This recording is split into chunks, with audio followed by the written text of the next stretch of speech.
Salam sepak bola, salam sehat, salam sejahtera, dan juga salam hormat saya kepada teman-teman netizen atau warganet yang merupakan viewers, subscribers, and also supporters of channel YouTube Bola Bung Binder. Di konten terbaru hari ini teman-teman, saya ingin memberikan review dari pertandingan semifinal yang kedua di Piala FA musim ini antara Chelsea versus Crystal Palace yang berakhir untuk kemenangan Chelsea dengan skor 2-0. Berarti Chelsea akan ketemu Liverpool di babak grand final yang akan dimainkan bulan depan tanggal 14 di Stadion Wembley.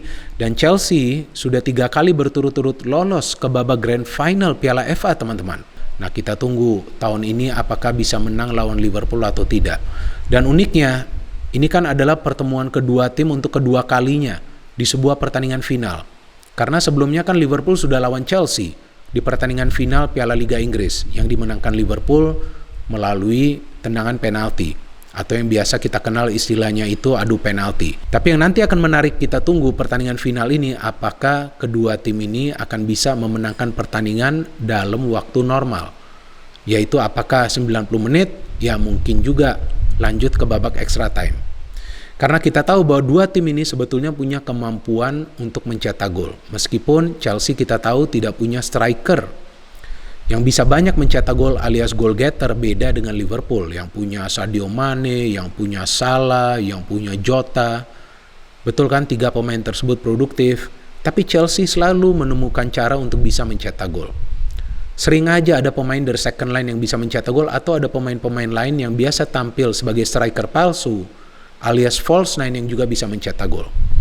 Dan hebatnya dari Tuchel ini kan, sejak dia latih Chelsea atau selama dia latih Chelsea sampai saat ini, kalau nggak salah sudah 15 bulan ya, dia sudah berhasil membawa Chelsea lolos ke 6 pertandingan final teman-teman. Luar biasa Thomas Tuchel ini. Padahal dia kan adalah newcomer di English Premier League.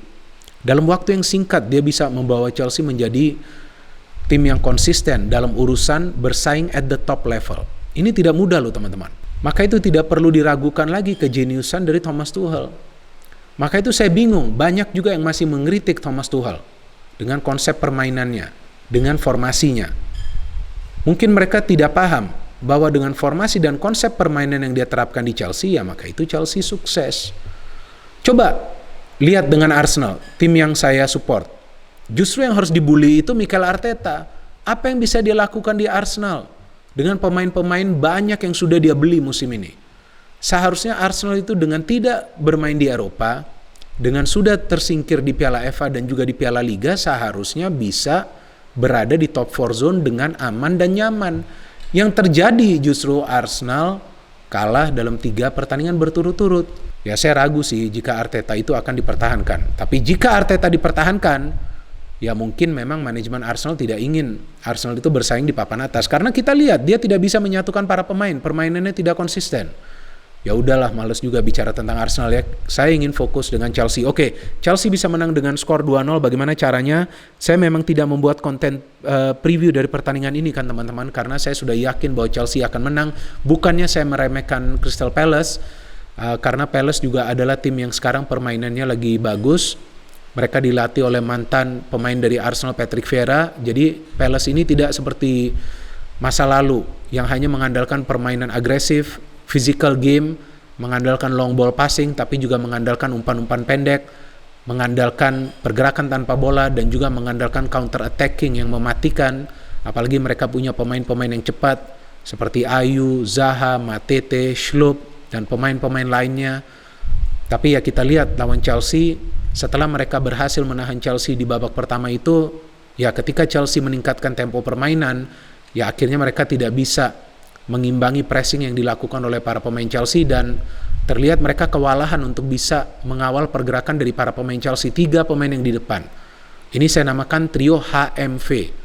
Havertz, M-nya Mason Mount, W-nya Werner. Ini 3 trio ini benar-benar gila nih teman-teman. Ini 3 trio juga yang tampil di pertandingan lawan Real Madrid kan. Maka itu saya bingung, seperti yang saya jelaskan itu di konten review pertandingan Real Madrid versus Chelsea, kenapa Tuchel menarik keluar Werner? Padahal Werner lagi mainnya bagus itu di pertandingan tersebut. Dia mencetak gol, dia juga memberikan assist, dia banyak mengganggu para pemain Madrid di pertahanan. Sayang banget. Nah bagusnya di pertandingan ini Werner tidak ditarik keluar, dan Werner tampil bagus banget. Memberikan banyak key passes, yang salah satunya adalah assist. Dan dia juga terlibat aktif untuk mengganggu konsentrasi dari para pemain Palace di pertahanan. Nah, kalau dari line up, ya teman-teman tentu juga sudah tahu lah ya, line up dari kedua tim yang menarik kembali dengan formasi 3-4-1-2, Reece James yang bermain di belakang kali ini bersama Christensen dan Rudiger. Di depan itu dia trio HMV, kemudian Azpilicueta, Jorginho, Kovacic, Alonso, dan bagi Palace yaitu dia Zaha, Matete, Mitchell, Schlupp, MacArthur, Eze, Ward, Guehi, Anderson bagus, ini Koyate ya yang mendapatkan 2 peluang, dan Butland. Dari jalannya pertandingan sebetulnya Chelsea keluar menyerang, tapi para pemain Palace bisa menahan gerakan-gerakan dari para pemain Chelsea, terutama dari kedua sektor wing. Maka itu baik Alonso dan juga Cesar Azpilicueta tidak mudah bergerak untuk bisa support serangan. Maka itu terlihat bahwa Werner yang lebih aktif dalam urusan memberikan umpan-umpan ke depan. Dan di babak pertama saya sih melihat pertandingannya boring banget. Tidak banyak peluang yang berbahaya kan dari kedua tim. Bahkan saya tidak melihat ada peluang yang berbahaya. Chelsea hanya 1 dari Havertz dan juga dari Mount yang off target. Palace 1 dari Kouyaté yang bisa ditahan oleh Mendy, bagus dia tahan itu. Udah, habis itu gak ada.